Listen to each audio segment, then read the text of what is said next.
Quand vous repérez un pervers, vous partez. C'est tout ce qu'il y a à faire. Le pervers narcissique ne change pas. Il ne changera pas.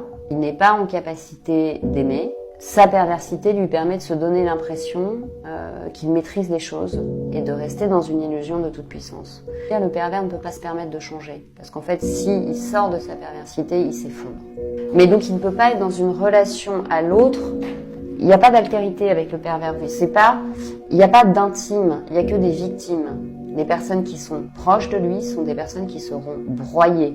L'idée, c'est de maintenir une illusion de toute puissance, quitte à humilier, quitte à isoler, etc., pour échapper à son sentiment d'impuissance et à sa fragilité. Donc c'est des gens qui vont préférer rompre des relations qui sont des vraies relations, d'égal à égal, plutôt que d'aller bosser sur... Parce qu'à un moment donné, l'autre va leur mettre une limite, va dire « Maintenant, tu te conduis d'une manière déviante, humiliante, perverse », plutôt que d'aller travailler sur eux, parce qu'ils sentent que s'ils vont travailler sur eux, ils vont se casser la figure.